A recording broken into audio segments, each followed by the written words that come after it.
Baik, Assalamualaikum warahmatullahi wabarakatuh. Saya Mudara Afgani Jega, NIM 2210-2019, Prodi Hukum Ekonomi Syariah.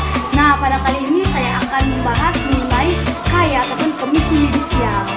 Komisi Yudisial adalah lembaga negara independen di Indonesia yang dibentuk berdasarkan Pasal 24B Undang-Undang Dasar Negara Republik Indonesia tahun 1945. KAI bertugas untuk menjaga dan menegakkan kehormatan, keluhuran, martabat, serta perilaku hakim. Lembaga ini juga memiliki wewenang dalam merekomendasikan pengangkatan hakim agung. Baik, sejarah Komisi Yudisial.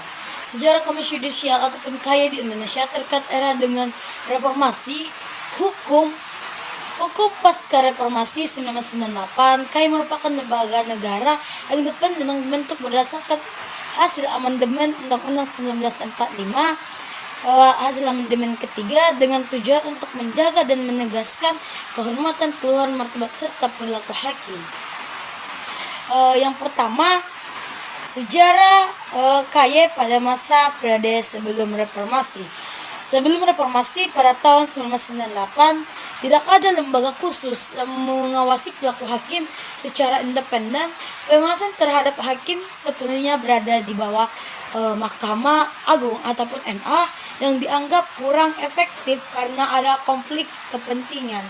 Terus yang kedua, sejarah KAI pada masa reformasi dan amandemen Undang-Undang 1945. Setelah reformasi 1998 muncul tuntutan untuk memperbaiki sistem peradilan yang dianggap penuh dengan korupsi, interpretasi kekuasaan dalam amandemen ketiga Undang-Undang 1945. Pada tahun 2001 dibentuklah landasan konstitusional bagi Komisi Yudisial sebagaimana tercantum dalam pasal 24B Undang-Undang 1945 yang menyatakan bahwa Komisi Yudisial bersifat mandiri, bertugas mengusulkan pengangkatan hakim agung dan menjaga kehormatan serta perilaku hakim. Yang ketiga, pembentukan KAI ataupun masa sejarah pembentukan KAI pada masa 2004. KAI resmi dibentuk melalui Undang-Undang Nomor 22 Tahun 2004 tentang Komisi Yudisial. KAI mulai beroperasi pada tahun yang sama dengan tugas utamanya mengusulkan nama-nama calon hakim agung kepada DPR, mengawasi dan menindaklanjuti laporan masyarakat terkait perilaku hakim. Terus sejarah Komisi Yudisial untuk ujian konstitusional dan perkembangan KAI. Perjalanan KAI tidak selalu mulus. Beberapa peristiwa terkait KAI ini juga penting, yang dimana putusan MK pada tahun 2006, Mahkamah Konstitusi ataupun MK memutuskan bahwa kewenangan KAI untuk mengawasi hakim konstitusi bertentangan dengan Undang-Undang 1945. Sejak saat itu, KAI hanya berwenang untuk mengawasi hakim di bawah Mahkamah Agung. Revisi Undang-Undang KAI 2009, Undang-Undang Nomor 22 Tahun 2004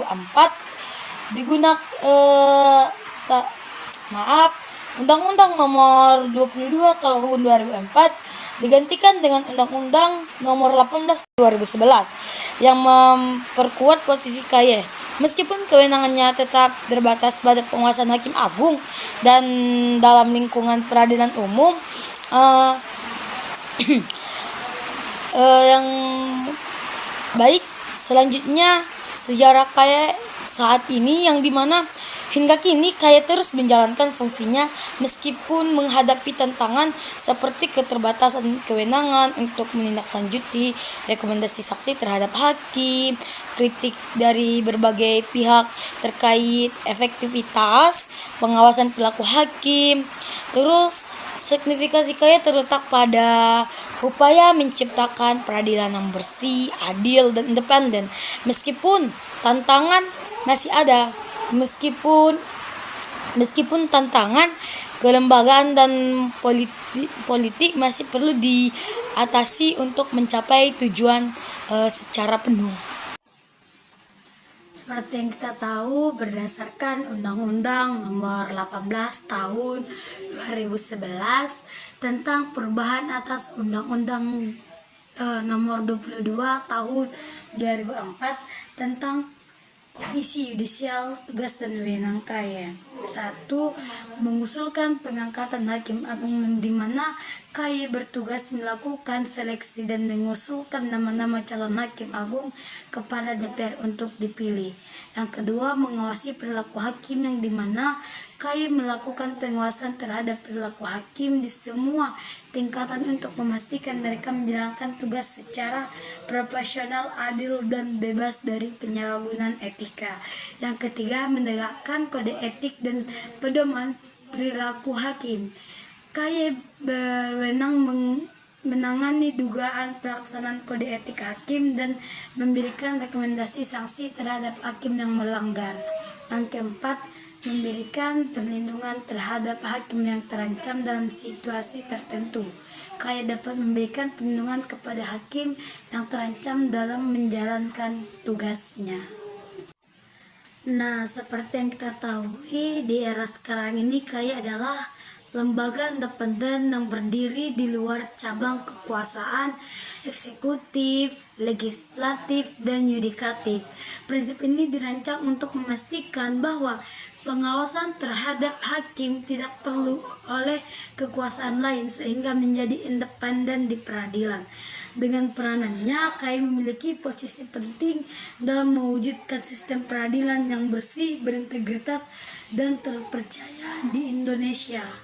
Nah, selain itu juga eksistensi KAI di era sekarang ini tetap menjadi elemen penting dalam menjaga independensi dan integritas kekuasaan kehakiman di Indonesia. KAI memiliki peran strategis dalam menegakkan keadilan, yang dimana peran strategisnya itu seperti KAI terus berperan aktif dalam mengawasi perilaku hakim di semua tingkatan, yang dimana fungsi ini semakin relevan mengingat tuntutan masyarakat akan transparansi dan akuntabilitas dalam proses peradilan. Dan KAI berusaha mencegah praktik kolusi, korupsi, dan nepotisme ataupun KKN di lingkungan peradilan. Baik, mungkin dapat kita ketahui tantangan dalam pelaksanaan tugas KAI di era sekarang ini ada beberapa seperti batasan wewenang, yang dimana kita ketahui KAI hanya berwenang mengawasi perilaku hakim sementara tidak memiliki wewenang untuk mengintervensi putusan hakim. Hal ini kadang menimbulkan dilema, terutama jika ada dugaan pelanggaran kode etik yang berkaitan dengan putusan. Yang kedua, resistensi interpretasi peradilan, di mana KAI kerap mendapatkan resistensi dari institusi yudikatif lainnya seperti Mahkamah Agung yang kerap menganggap pengawasan KAI sebagai gangguan terhadap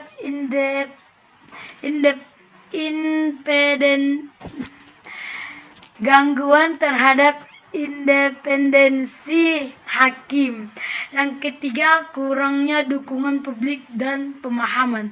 Sebagian masyarakat masih belum memahami tugas dan wewenang KAI, sehingga peran KAI sering disalahartikan atau dianggap tidak signifikan oleh masyarakat yang kurang mengerti. Nah, contoh kasus yang ditangani KAI dapat kita lihat dari kasus Hakim Agung Gajalba Saleh, yang dimana Gajalba menerima suap saat menangani perseteruan internal KPS inti dana awal 2022. Debitur KPS inti dana Herianto Tanaka melaporkan pengurus Budiman Gandhi Suparman atas dugaan pemalsuan akta. Nah, selain itu juga eksistensi KAI di era sekarang dapat kita lihat dari peningkatan kinerja di era digital, yang dimana KAI mulai memanfaatkan teknologi digital untuk meningkatkan efektivitas kerja seperti melalui sistem pengaduan online yang memungkinkan masyarakat melaporkan dugaan pelanggaran kode etik oleh hakim dengan lebih mudah. Selain itu, kayak juga aktif dan menyosialisasikan kode etik dan pedoman perilaku hakim ataupun KEPPH ke publik. Terus selain itu kontribusi dalam reformasi hukum, KAI turut mendukung reformasi hukum nasional dengan kontribusi dalam pembangunan sistem peradilan. Hal ini termasuk dalam memastikan bahwa calon hakim agung yang diajukan kepada DPR adalah individu yang memiliki integritas, kompetensi, dan rekam jejak yang baik.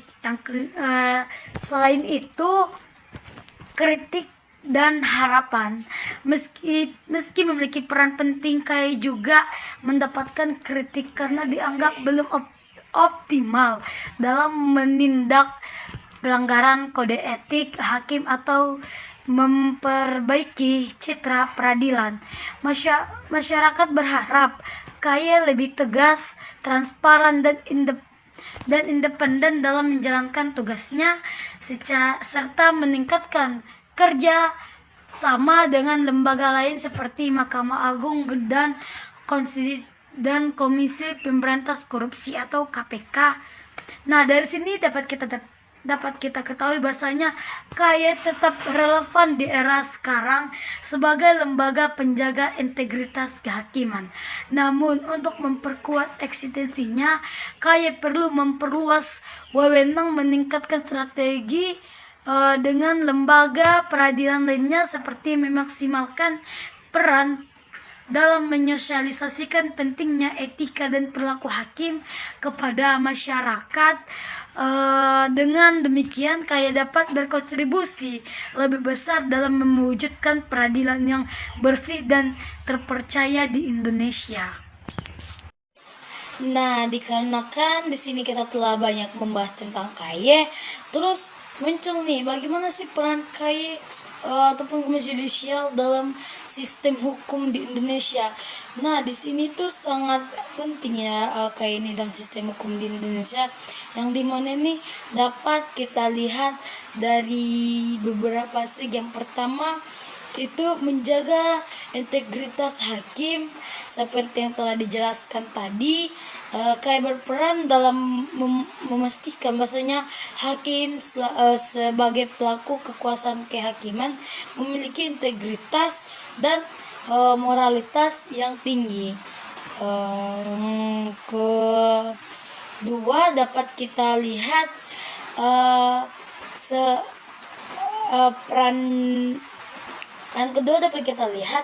peran Komisi Yudisial dalam sistem hukum di Indonesia dari seleksi dan pengusulan hakim agung, yang dimana KAI berperan aktif dalam proses pengangkatan hakim agung. Terus yang ketiga dapat kita lihat bagaimana sistem hukum di Indonesia itu, KAI mempengaruhi sistem hukum di Indonesia itu karena kan yang ketiga ini KAI mendukung independensi peradilan, yang dimana KAI ini menjaga hakim dari intervensi eksternal, termasuk tekanan politik ataupun ekonomi, mendekatkan prinsip akuntabilitas tanpa mengorbankan kemandirian hakim dalam memutuskan satu perkara. Terus yang keempat itu bisa kita lihat dengan memberikan rekomendasi saksi, yang dimana jika KAI menemukan pelanggaran oleh hakim, KAI memberikan rekomendasi saksi kepada Mahkamah Agung ataupun MA atau lembaga terkait, meskipun KAI tidak memiliki wewenang eksekusi langsung. Rekomendasi ini menjadi langkah penting untuk menjaga martabat profesi hakim. Terus yang kelima itu dari segi menjadi penghubung antara publik dan peradilan, dimana KY merupakan ruang bagi masyarakat untuk melaporkan pelanggaran ataupun ketidakadilan yang dilakukan oleh hakim. Dengan demikian, menjadi penghubung